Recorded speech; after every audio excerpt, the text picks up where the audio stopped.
Oh, you're so cute.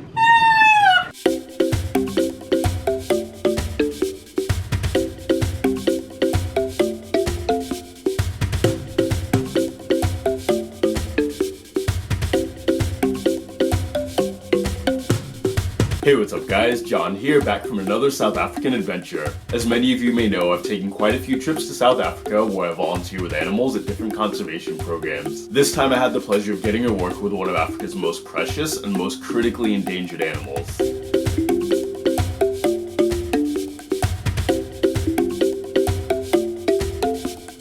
This brand new program is called Living with Orphaned Rhinos. This is a program that I was really excited about for a long time because for one thing, it's such a unique opportunity to get to work with rhinos. But the unfortunate thing is that these creatures are disappearing at a rate so fast that they could become extinct within the next 10 years. And the aim of this program is to help in the fight to saving these amazing creatures.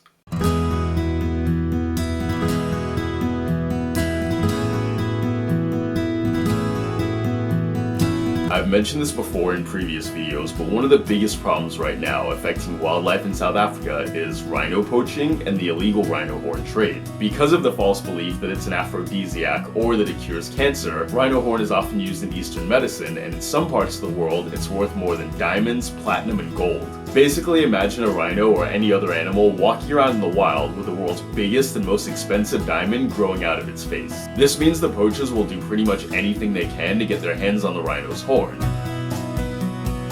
A lot of times they'll simply break into a place, hack off the rhino's horn with an axe, then leave it to die slowly and painfully. And since 2007, rhino poaching has increased by 5,000%. So providing a safe place for these creatures to grow and flourish, that's something that's needed now more than ever.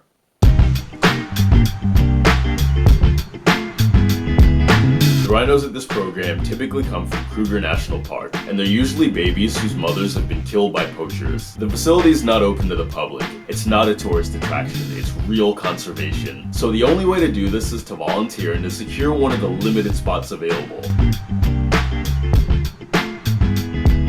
The program is run by a woman named Petronelle who's worked in the industry for many years. She's incredibly passionate about what she does, and she runs a really tight ship.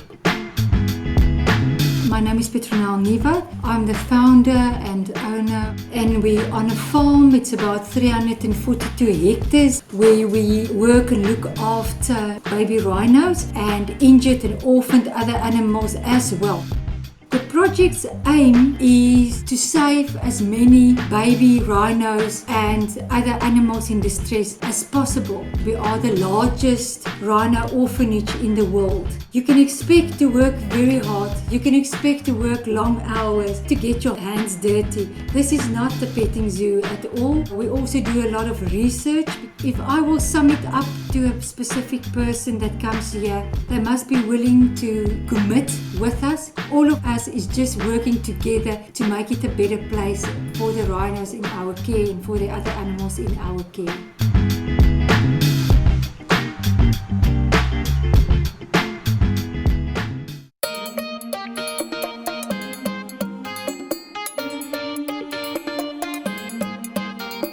Good morning guys, it's about 6 a.m.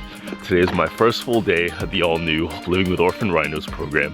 First impressions, this place is really beautiful. We are completely surrounded by mountains. Not really sure what to expect as today is going to be my first full day, but we're meeting up at 6:30 and we're going to get ready for the first feeding.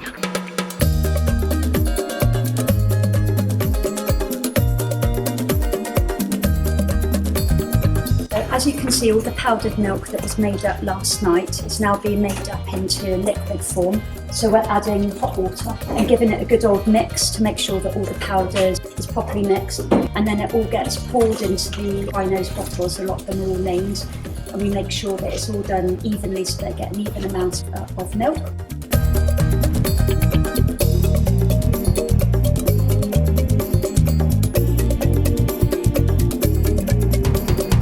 Rhinos are such interesting creatures. It's really fascinating because they're such big, strong animals, but they're still babies, so they behave like babies.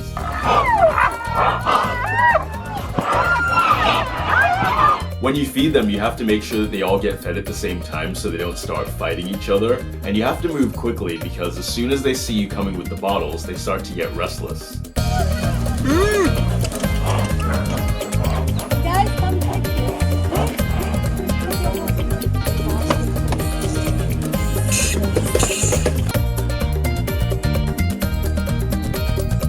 finished the first feeding. Now we're cleaning the enclosures. It's the glamorous part of volunteering.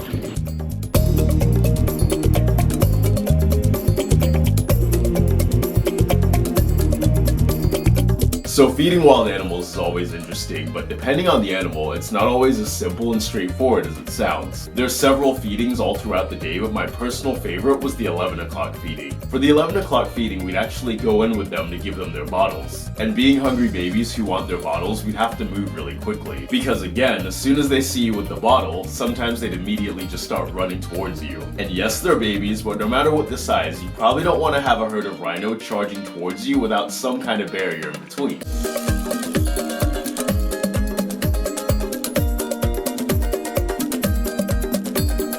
Inside the boma, there's a certain area where we'd have to stand to make sure that we're completely safe while feeding the babies. So we'd move quickly towards the gate, go inside, run to our spot, then they'd all come running for their bottles. Yeah, coming.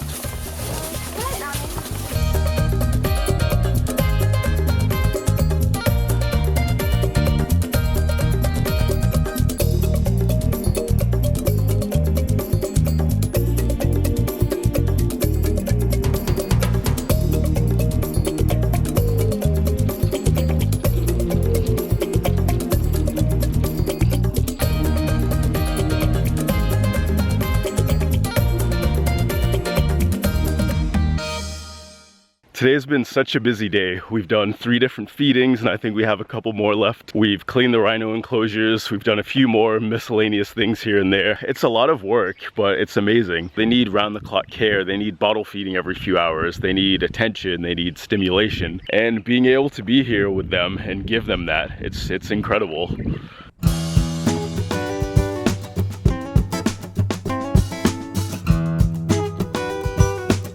Thank you for making eggs this morning, Daphne.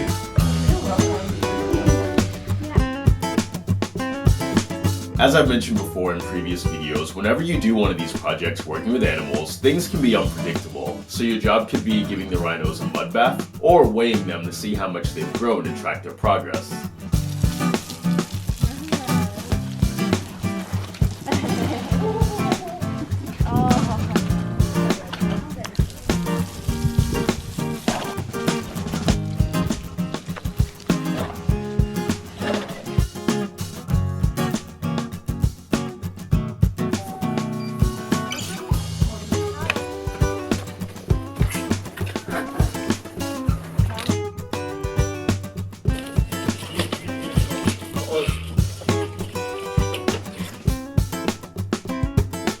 We just weighed Oz, Don, Warren and Mofo. So we had to split up some bottles of milk so that we had more time to leave them around. Got them onto the scales, registered what they got and then walked them back into their night pen.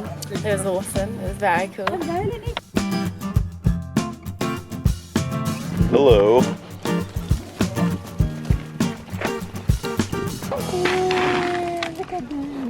Although there are a lot of different animals at the project, my personal favorite animal was a baby rhino named Mofo.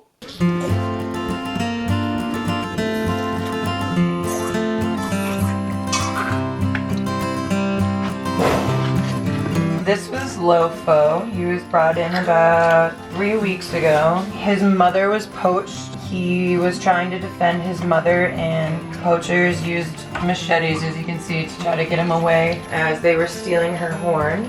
And so he's kept in quarantine right now until his wounds are healed, but he's still so little.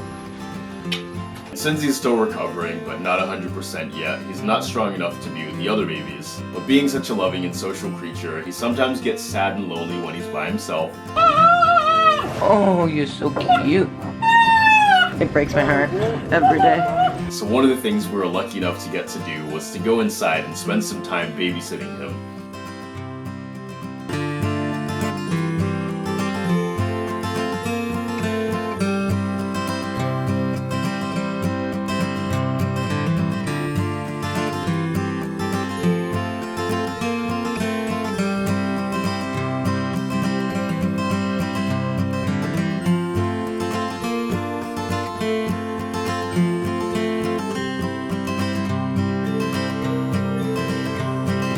He also got regular visits and treatments from the vets who would come by and clean his wounds, just make sure that he's healing the way that he's supposed to.